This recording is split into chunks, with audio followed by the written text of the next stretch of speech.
ఓం శ్రీ విష్ణుదేవాయ నమః. ఈరోజు పద్మపురాణంలోని వృత్తాసుర వృత్తాంతం గురించి తెలుసుకుందాము. ఇంద్రుడు విశ్వకర్మ కుమారుడైన విశ్వరూపుని దేవతల గురువుగా నియమించాడు. కానీ అతడు దేవతలకు అనుగుణంగా ఉండకపోవటం వలన ఇంద్రుడు అతనిని చంపాడు. బ్రహ్మహత్యా పాతకాన్ని పొంది కొంతకాలం రాజ్యం వదిలి వెళ్ళాడు. తర్వాత బృహస్పతి వలన మరల రాజ్యాధిపతి అయ్యాడు. విశ్వకర్మ బ్రహ్మను గూర్చి తపస్సు చేసి ఇంద్రునితో సమానుడైన కుమారుణ్ణి వరంగా పొందాడు. అతడే వృత్తాసురుడు. అతడు రోజుకు 100 బాణాల ఎత్తు పెరిగాడు.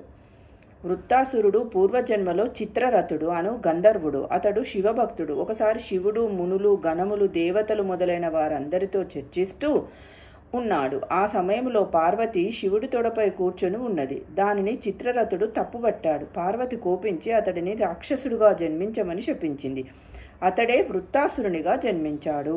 వృత్తాసురుడు రాక్షసులందరినీ చేర్చి వారికి నాయకుడై దేవతలపై దాడి చేశాడు.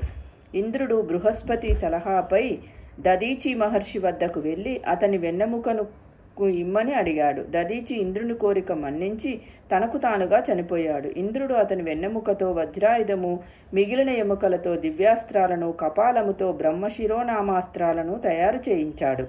తర్వాత వృత్తాసురునితో చేసిన యుద్ధంలో ఈ ఆయుధాలను ప్రయోగించాడు. కానీ వృత్తాసురుడు చనిపోలేదు. ఇంద్రుడు పారిపోయాడు. తర్వాత బృహస్పతి సలహాపై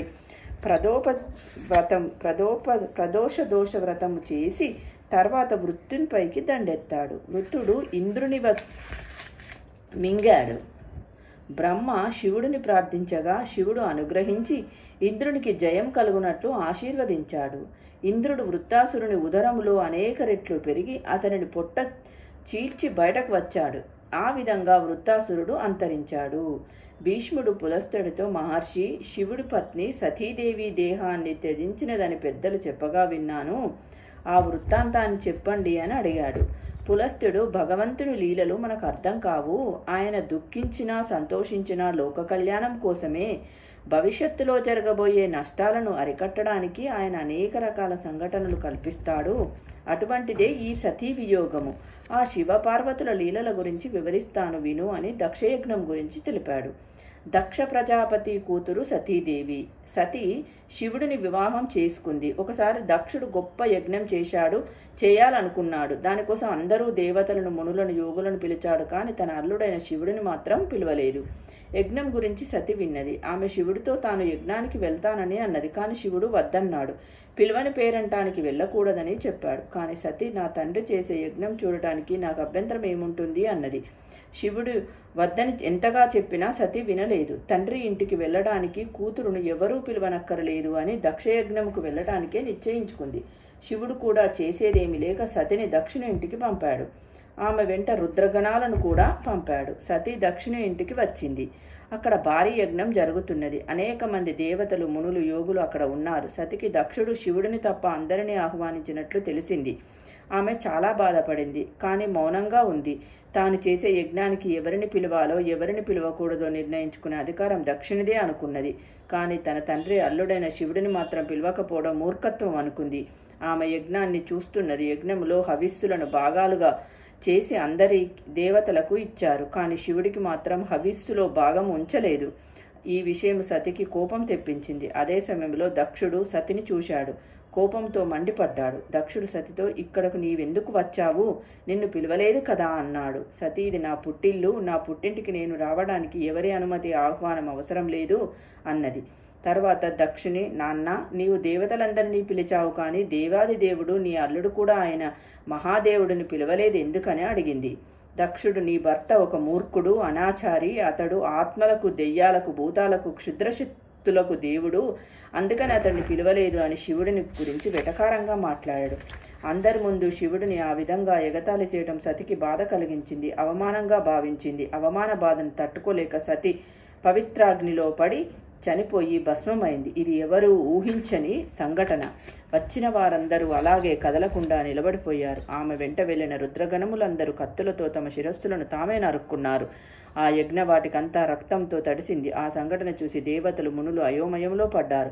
వారు విష్ణువును రక్షించమని ప్రార్థించారు. నారదుడు కైలాసం వెళ్లి శివునికి సతీ మరణము, రుద్రగణాలు చనిపోవటం గురించి చెప్పాడు.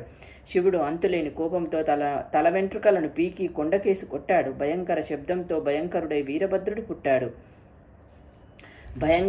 వీరభద్రుడు పుట్టాడు. శివుని శ్వాస నుండి భద్రకాళి పుట్టింది.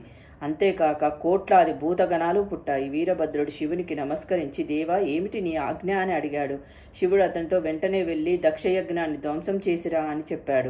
వీరభద్రుడు సమస్త భూతగణాలతో భద్రకాళి వెంటరాగా దక్షిణ యజ్ఞవాటిక వద్దకు బయలుదేరాడు. ముల్లోకాలు కంపించాయి. ఆకాశమంతా చీకటి, నక్షత్రాలు రాలుతున్నాయి. దేవతలు మునులు భయంతో వణికారు. దక్షుడు భయంతో వణుకుతూ విష్ణువుని శరణు వేడాడు. విష్ణువు దక్షిణతో, దక్ష, పూజనీయులైన వారిని పూజించకుండా ఇతరులను పూజించినప్పుడు లోకంలో దుర్భిక్ష పరిస్థితులు కలుగుతాయి. నీవు శివుడి గొప్పతనాన్ని గుర్తించక అతడిని అగౌరవపరచడమే ఈ అనర్థాలకు మూలము అన్నాడు. వీరభద్రుడు తన సైన్యంతో యజ్ఞవాటికకు వచ్చాడు. భృగు మహర్షి మంత్రబలంతో దేవతలు వీరభద్రునిపై దండెత్తి కొంతమంది సైనికులను చంపారు. అది చూసిన వీరభద్రుడు విజృంభించాడు. అనేక మంది దేవతలను చంపాడు. ఇంద్రుడు బృహస్పతిని ఏం చెయ్యాలో చెప్పమని అడిగాడు. బృహస్పతి ఈ విశ్వానికి అధిపతి మహేశ్వరుడు. నీవు నీ దిక్పాలులతో అతడిని ఎదిరించగలవా? మీరీ యజ్ఞానికి రావడమే తప్పు. శివుని ప్రమథ గణాల ముందు నీవు నీ దేవతలు నిలబడలేరు అని చెబుతుండగా వీరభద్రుడు అనేక బాణాలను వెంటనే వేసి బాణవర్షాన్ని కురిపించాడు. దేవతలందరూ చెల్లాచెదురయ్యారు. విష్ణువు మహాఘోషమను శంఖమును ఊదాడు. ఆ ధ్వని విని దేవతలు తిరిగి వచ్చి యుద్ధంలో పాల్గొన్నారు. ఇంద్రుడు నందితో, మహాకాలుడు యమునితో, మహాభారుడు వరునితో, కూష్మాండునితో, కుబేరుడు చంద్రునితో నైరుతి యుద్ధం చేశారు. శ్రీహరి వీరభద్రునితో యుద్ధం చేస్తూ తన సుదర్శన చక్రాన్ని వీరభద్రునిపై ప్రయోగించాడు. కానీ ఆ సుదర్శన చక్రం వీరభద్రుని ఏమీ చేయలేకపోయింది. దానితో విష్ణువు వైకుంఠానికి వెళ్ళాడు. ఇంద్రాదులు తమ లోకాలకు పారిపోయారు. వీరభద్రుడు దక్షిణ తలను శూలంతో నరికి యజ్ఞగుండంలో వేశాడు. అది కాలి భస్మమైంది. దానిని చూసిన వారందరూ పారిపోయారు. యుద్ధం ముగిసింది. బ్రహ్మ పుత్రశోకంతో దుఃఖించి కైలాసానికి వెళ్ళి శివుడిని ప్రార్థించాడు. దక్షుని క్షమించి అతనిని బ్రతికించమన్నాడు. శివుడు బ్రహ్మ కోరిక కాదనలేకపోయాడు.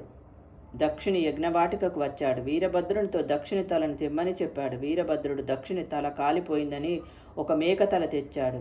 శివుడు దక్షుని మొండమునకు మేకతలను అతికించి దక్షుడిని బ్రతికించాడు. దక్షుడు శివుడిని క్షమించమని ప్రార్థించాడు. శివుడు దక్షయజ్ఞవాటికను ప్రారంభములో ఉన్నట్లుగా చేశాడు. చనిపోయిన దేవతలు, మునులు, రుద్రగణాలు మరల జీవించారు. దక్షయజ్ఞం నిర్విఘ్నంగా కొనసాగింది. దక్షుడు సంతోషించి శివుడిని స్తుతించాడు. శివుడు, దక్ష ప్రజాపతి, జ్ఞానం లేకుండా నన్ను పూజించువారు మూర్ఖులు. వారు కేవలం కర్మఫలం చేరుకొని యజ్ఞాలు, దానాలు చేస్తారు.